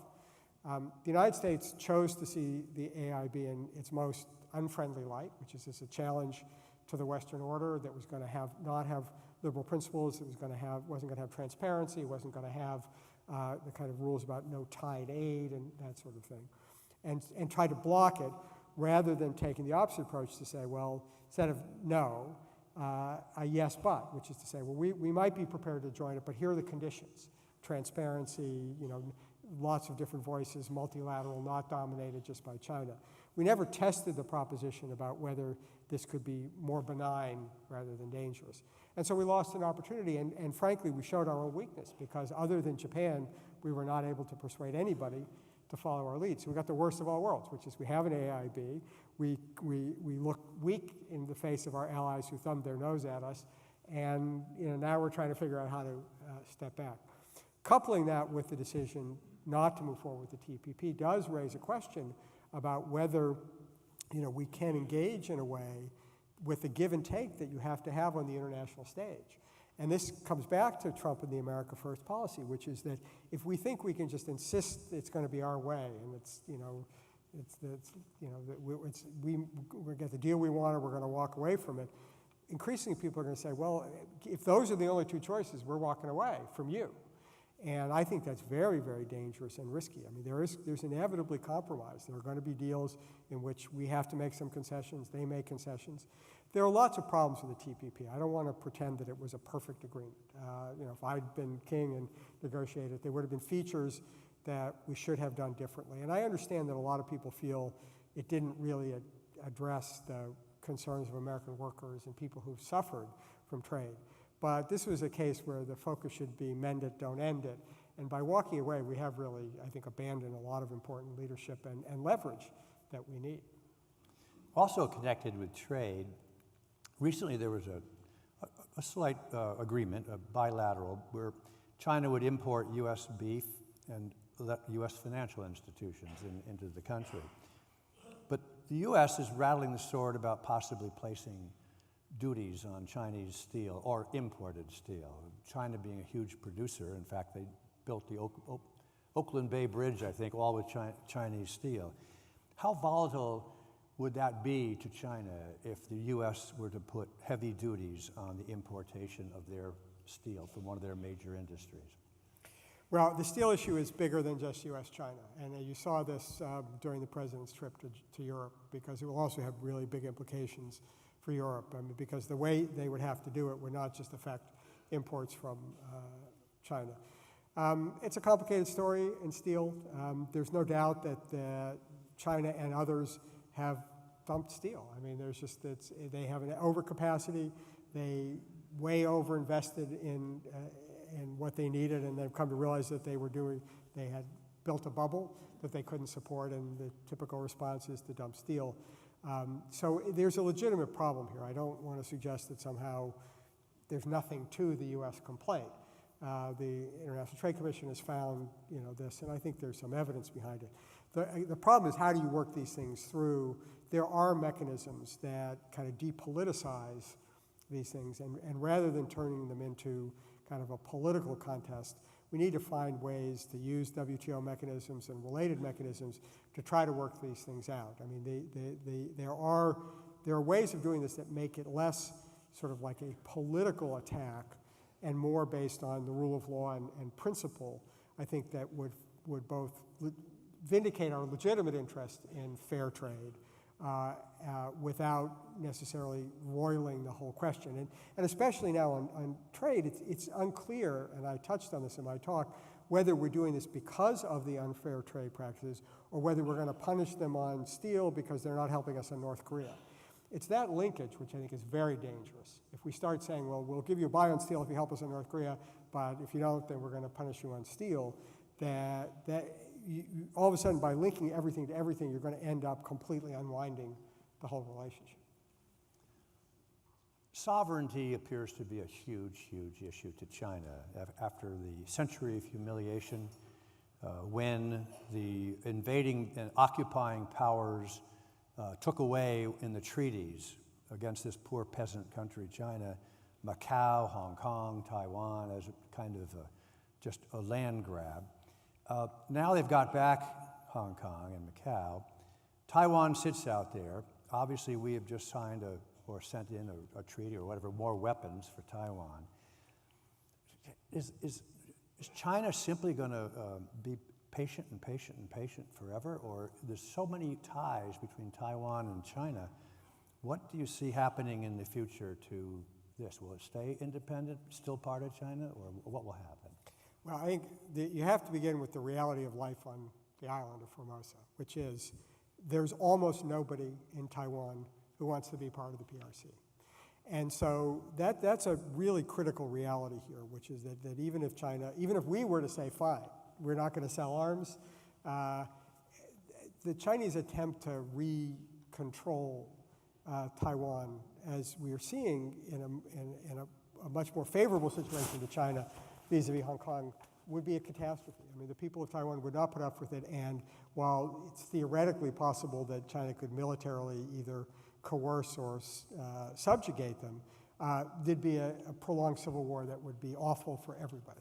So I think that ultimately the Chinese recognize that whatever the international legal situation, that they have to deal with the fundamental realities there. Now, they would argue that if the people of Taiwan knew they were abandoned by the United States and the rest of the people, they would recognize they have no choice but to accept union with China and they'd get used to it. I don't buy it for a second. I think I've spent a lot of time in Taiwan. I think it's a fiercely independent country which is very proud of its democratic achievements. So I think that there is no Chinese leader will ever, certainly never acknowledge the right of Taiwan to go its own way, or even sort of accept the fact that we can put this off forever. It is a matter of Chinese policy that this has to be accomplished and it can't be put off forever.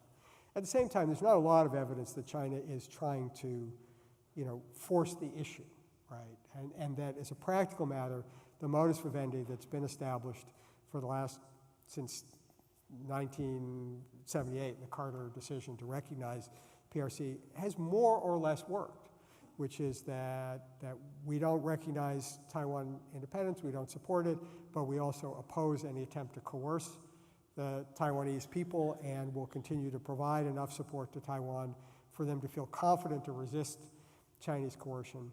And a crisis could come, but we've just had a very dramatic development, which is the people of Taiwan have elected Tsai Ing-wen, the head of the DPP, Green Party, which has strong supporters of independence within its ranks. And while there's been tensions, it hasn't created a crisis. So you should never say never in this business. We'll wake up tomorrow, there'll be a big Taiwan crisis. But of the big challenges right now, I think Taiwan is less likely, simply because I think nobody is that has enough reason to try to force a change in the modus vivendi that exists. Okay. What do you think of China doing the Silk Road project, and what is that good or bad for America, and how could you comment on that project? Well, again, this is one of those Rashomon phenomena, which is that in some ways, economic development in Central Asia would help deal with problems of terrorism, of drugs, all the problems that are exported from Central Asia to the rest of the world. And so we should want to see economic development there. It's probably good from our perspective for there to be a balance to Russia, which is the other dominant force in the region. And so we don't want to see a Russian dominance in the region as well. And by opening up new trade routes and increasing the prosperity of these countries, potentially everybody can benefit, right?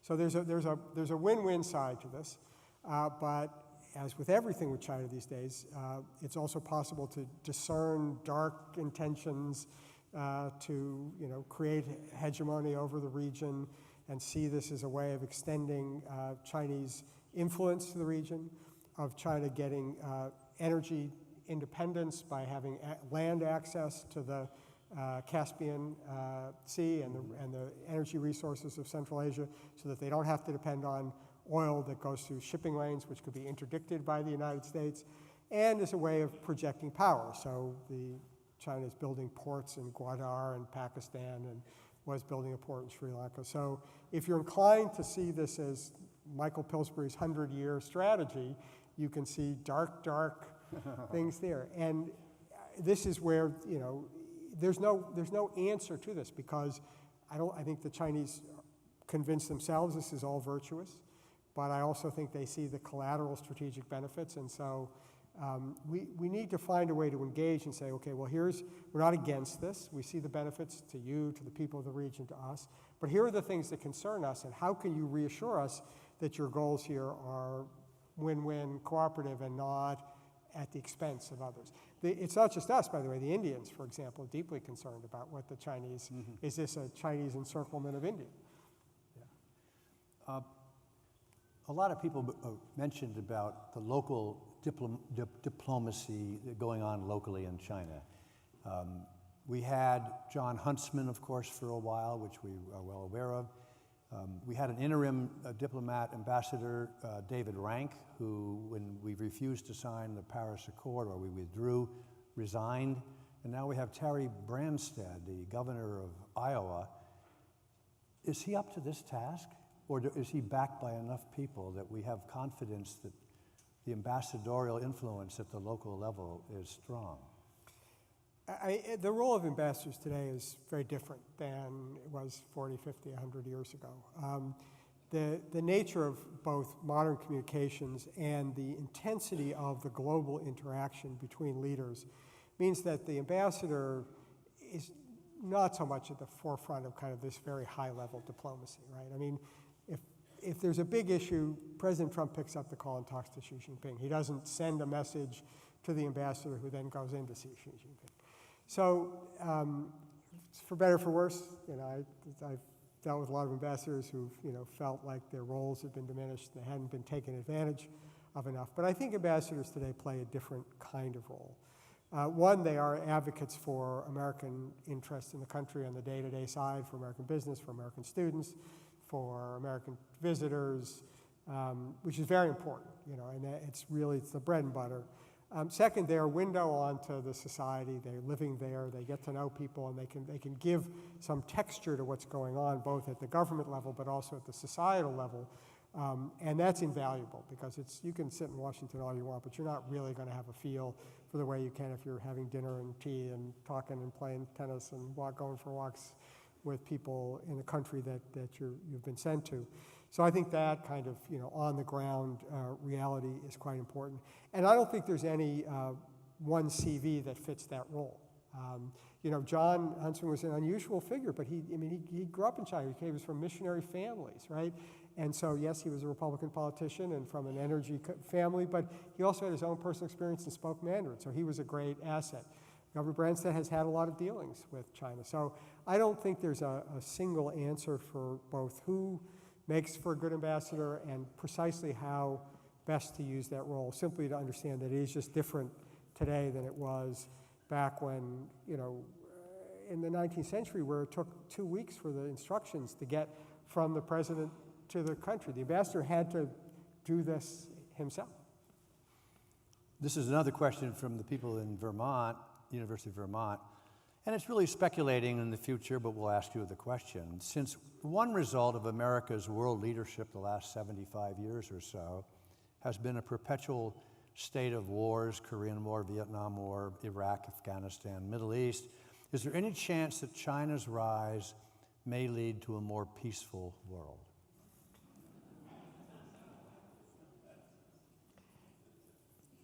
It's such a big question. I mean, I think that, part of the problem is that there are very, very different conceptions about global order.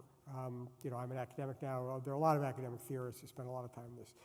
There's a very strong sentiment, especially in academia, that actually, that's the premise of the question, that actually the problem is all this U.S. interventionism, and that if people would just have a more modest view about their international engagement, not try to interfere in internal affairs of other countries, let everybody decide for themselves, and then limit the engagement to responding to aggression when one country intervenes in another, that the world would be more peaceful. And it's all this U.S. activism that's caused the problem.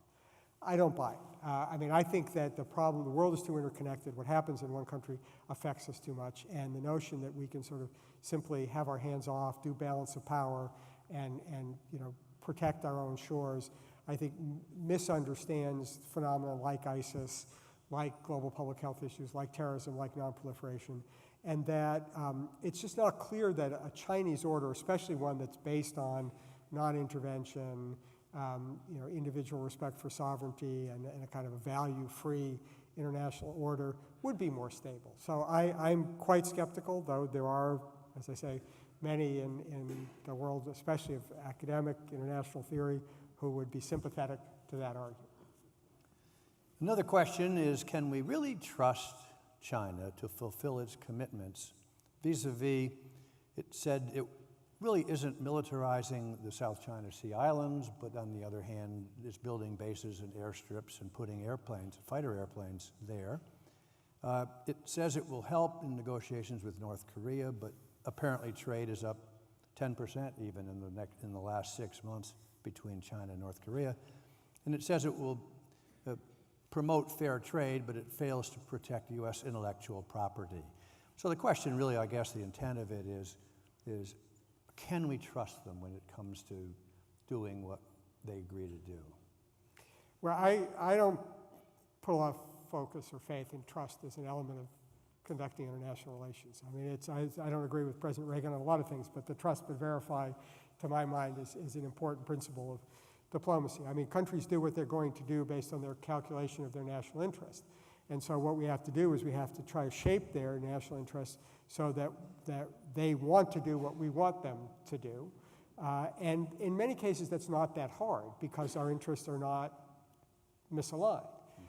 On North Korea, there's no question in my mind that China wants a non-nuclear North Korea. It is not in China's interest. There's anybody in China who thinks this is a good thing. So we have a basic common shared view, and so then the question is that how do we develop a joint strategy to achieve that? Similarly, on the South China Sea, China needs the shipping lanes to remain open. They need there not to be an out-and-out maritime war in the South China Sea because, first of all, we would eventually prevail, I believe, but in any event, in the course of it, the impact on the Chinese economy of a significant military engagement in the South China Sea that basically would close off shipping. It doesn't take warships. Even the threat of war would cause every insurer to cancel insurance against any ship going through the South China Sea, and China may be moving away from manufacturing exports, but it still does a lot of it. So they have an interest in not doing that. And so we have to make clear that, as we work through these things, we need to shape their interest. And if they do things, especially when they agree to do things and they don't do them, that there are costs associated with it. There are ways to help incentivize positively and negative the behavior, and not to do it just because we trust them, but we do it because we structure it in a way that it's in their interest to do what we have jointly agreed that we should do. You mentioned in your talk about China increasing its military spending, still far below the U.S., but increasing it. And indeed, they seem to have stealth technology, stealth airplanes, stealth submarines, and stealth drones that look remarkably similar to the ones that we have in certain cases. But also, they're doing more missile development. Could you put their missile development in the context of what our missile development is, or just give a frame of how extensive that is? China is clearly modernizing across the board. Some of it is stolen technology. A lot of it's Russian technology, frankly. It's not ours. If you want to look at what they're copying, it tends to be more Russian than ours. On missiles, the focus, China, as I mentioned briefly in the talk, actually has not, surprisingly in some levels, has not focused on intercontinental ballistic missiles or developing its nuclear capability and missile capability against the United States. They have missiles that could hit the United States. They're pretty confident they'll get through, and it's not a big priority for them. What they are focused is on short and medium range missiles, and the reason is this part of the strategy to make it harder for the United States and our allies to operate in the Western Pacific.